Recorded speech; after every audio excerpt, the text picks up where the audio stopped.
ಇವರು ನನ್ನ ಬಂದಂಥ ಕೆಲವೊಬ್ಬರು ಇದ್ದಾರೆ ಶಾಸಕರು, ಅವ್ರ ಗತಿ ಏನು ಅನ್ನೋದು ಅವರು ಚಿಂತೆ ಆಗಿದೆ ಇವತ್ತು. ಒಟ್ಟಾರೆಯಾಗಿ ಕಾಂಗ್ರೆಸ್ನಲ್ಲೂ ಅಂದುಕೊಂಡಂಗೆ ಯಾವುದೂ ಇಲ್ಲ. ಅಲ್ಲೂ ಅಧಿಕಾರ ನೋಡೋದಂತೆ ಕಾಲ ನಡೆದದ, ಹೆಚ್ಚಿಗೆ ಅಧಿಕಾರ ಬೇಕು ಅನ್ನೋದು ಜನ ಹೆಚ್ಚಾಗ್ತಾ ಇದ್ದಾರೆ.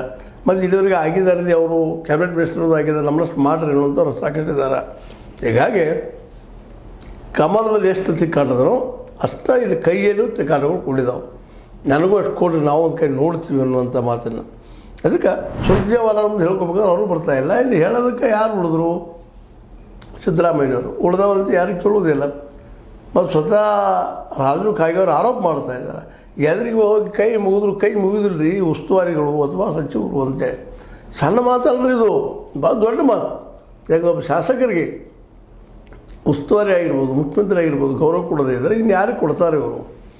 ಅವರು ಆ ಭಾಗದ ಜನಪ್ರತಿನಿಧಿಗಳು, ಕಾಗವಾಡ ಜನಪ್ರತಿನಿಧಿಗಳು. ಅವ್ರಿಗೆ ಈ ರೀತಿ ಬಿಹೇವ್ ಮಾಡಿದಾಗ, ಇನ್ನುಳಿದ ಶಾಸಕರು ಈ ರೀತಿ ಬಿಹೇವ್ ಮಾಡಿದಾಗ ಅವ್ರ ನಿಧಾನಕ್ಕೆ ಪಾರ್ಟಿನ ದೂರಿಸಿರುವ ಎಲ್ಲ ಸಾಧ್ಯತೆಗಳು ಹೆಚ್ಚಾಗಿದ್ದಾವೆ. ಹೀಗಾಗಿ ಅದಕ್ಕೆ ಹೈಕಮಾಂಡ್ ಅವ್ರಿಗೆ ವಾರ್ನಿಂಗ್ ಮಾಡಿ ಬಂದದ. ಸಿದ್ದರಾಮಯ್ಯನವರ ನೀವು ಮೊದಲು ಹೋಗ್ರಿ, ಚರ್ಚೆ ಮಾಡಿಕೊಳ್ರಿ, ಅದನ್ನು ಬಗೆಹರಿಸಿ ಸಾಲ್ವ್ ಮಾಡಿರಿ. ಮತ್ತೊಂದು 4 ಮಂದಿ ಎದ್ದು ನಿಲ್ಲೋದು ಬೇಡ. ಇದನ್ನು ಹಾದಿ ಕಾಯ್ತಾ ಇದ್ದಾರೆ ರಾಜ್ಯ ಬಿ ಜೆ ಪಿ ಅಥವಾ ಕೇಂದ್ರದ ಬಿ ಜೆ ಪಿ.